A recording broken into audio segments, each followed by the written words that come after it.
Hello friends, आज हम बात करेंगे कक्षा 9 के टॉपिक पत्र लेखन के बारे में, जो कि हमारे टर्म 2 का एक बहुत ही महत्वपूर्ण विषय है। पत्र लेखन हिंदी व्याकरण में पत्र जो है, इन पत्रों के माध्यम से मनुष्य अपने विचारों को, अपने मन के भावों को अभिव्यक्ति दे सकता है, लिख करके बता सकता है, चाहे वो प्रत्यक्ष रूप में हो चाहे वो अप्रत्यक्ष रूप में हो। तो पत्र लेखन में सबसे पहले हम बात करेंगे पत्रों के प्रकार से संबंधित, कि पत्रों के कौन कौन से प्रकार होते हैं और किन किन प्रकारों के हिसाब से पत्रों को अलग अलग डिफाइन किया जा सकता है। जैसा कि हम लोगों ने जाना कि पत्र एक ऐसा सशक्त माध्यम जिसके द्वारा मनुष्य अपने मन के भावों, अपने मन के विचारों और लिख करके या अपनी अभिव्यक्ति को एक सशक्त माध्यम के द्वारा बता सकता है, चाहे वो प्रत्यक्ष रूप में हो चाहे वो अप्रत्यक्ष रूप में हो। तो यहाँ पर ऐसा कौन से दो माध्यम होंगे, ये पत्रों के प्रकार में सबसे पहले नंबर पे है औपचारिक पत्र। औपचारिक पत्रों को अंग्रेजी भाषा में फॉर्मल लेटर के नाम से भी जाना जाता है। फॉर्मल लेटर, जिस तरह से एक व्यक्ति इंटरव्यू के दौरान जाता है या कहीं इसी आधिकारिक रूप से किसी सम्मेलन में, किसी गोष्ठी में, किसी सेमिनार में पहुंचता है, तो उसका एक अलग से ड्रेसअप होता है।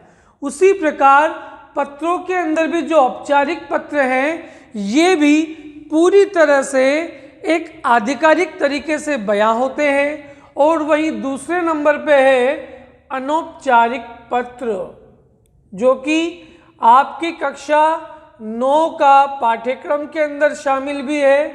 अनौपचारिक पत्र, सबसे पहले बात करेंगे औपचारिक पत्रों के बारे में। औपचारिक पत्रों के बारे में हम बात कर सकते हैं तो कह सकते हैं कि ऐसे पत्र जो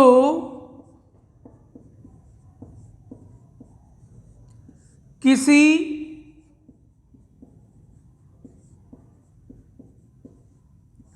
अधिकारी के द्वारा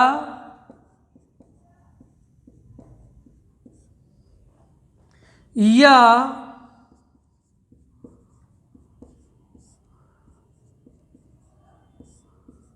कार्यालय द्वारा किसी दूसरे विभाग,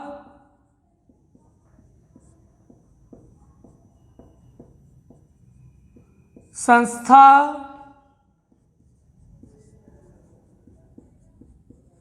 विद्यालय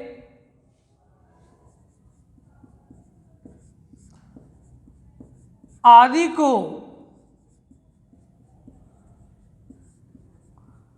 आधिकारिक रूप से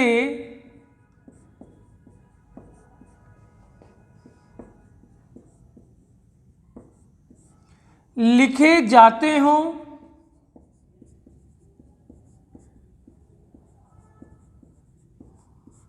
उन्हें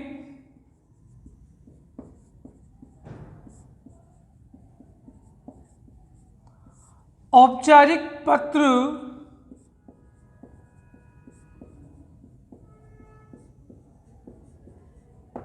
कहा जाता है।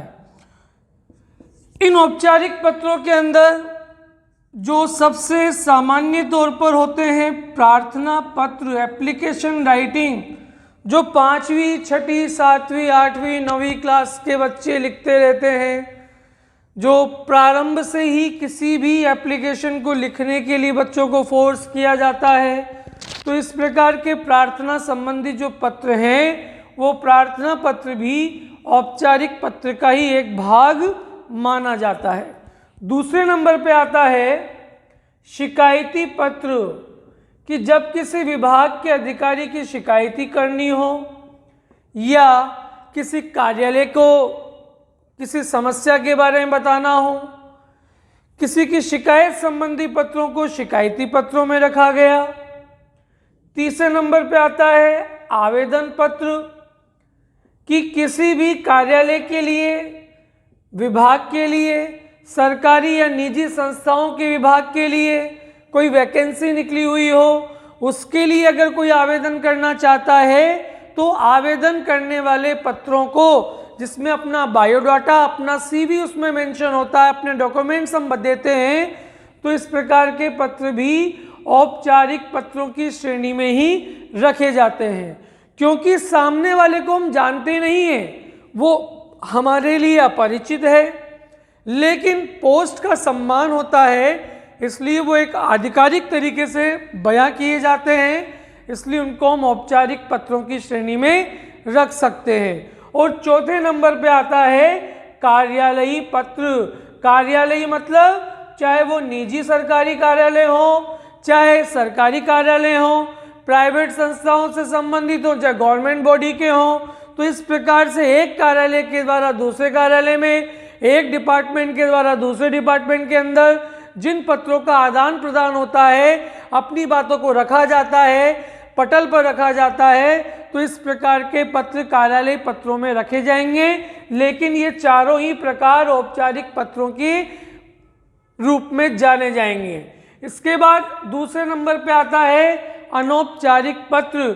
अनौपचारिक पत्रों को इंग्लिश में इनफॉर्मल लेटर कहा जाता है। इनफॉर्मल मतलब जो किसी आधिकारिक रूप से नहीं लिखे जा रहे, हम किसी नॉन को लिख रहे हैं, अपने किसी परिचित व्यक्ति को लिख रहे हैं, तो परिचित व्यक्ति को लिखे जाने वाले, अपने सगे संबंधियों को लिखे जाने वाले, अपने किसी परिचित रिश्तेदारों को लिखे जाने वाले पत्र जो हैं वो अनौपचारिक पत्रों की कैटेगरी में रखे जाएंगे।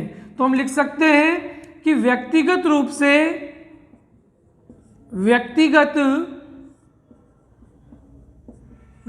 से अपने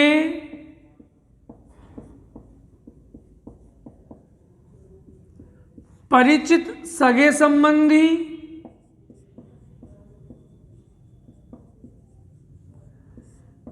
पारिवारिक के सदस्य या रिश्तेदारों,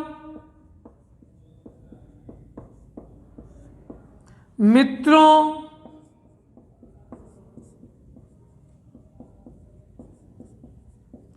आदि को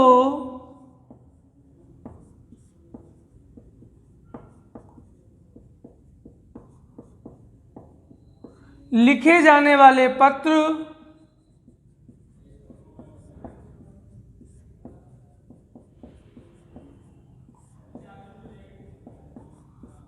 अनौपचारिक पत्रों की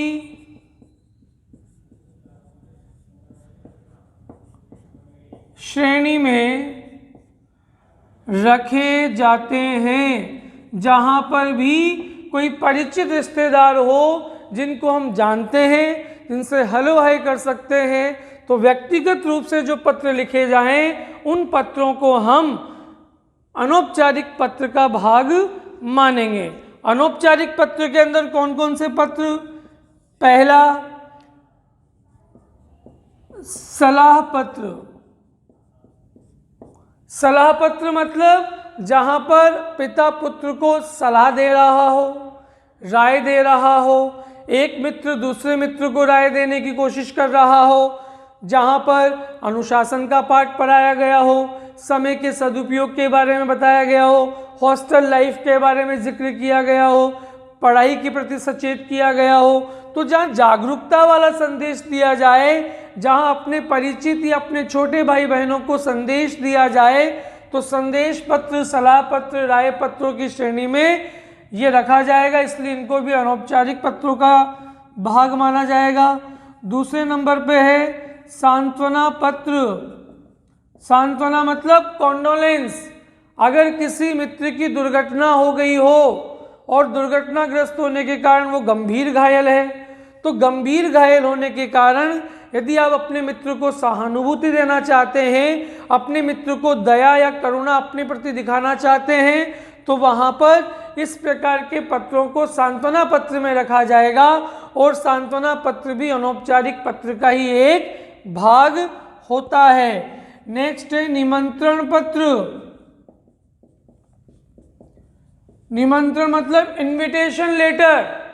आपके जन्मदिन के शुभ अवसर पर आप अपने मित्र को इनवाइट कर रहे हैं, उनको निमंत्रित कर रहे हैं, तो इस प्रकार के निमंत्रण संबंधी शादी विवाह के अवसर पर, यज्ञोपवीत संस्कार के शुभ अवसर पर, अपने मित्र के जन्मदिन के शुभ अवसर पर, तो इस प्रकार के निमंत्रण पत्रों को अनौपचारिक पत्र का ही भाग माना जाता है। अगला है बधाई पत्र, कॉन्ग्रेचुलेट।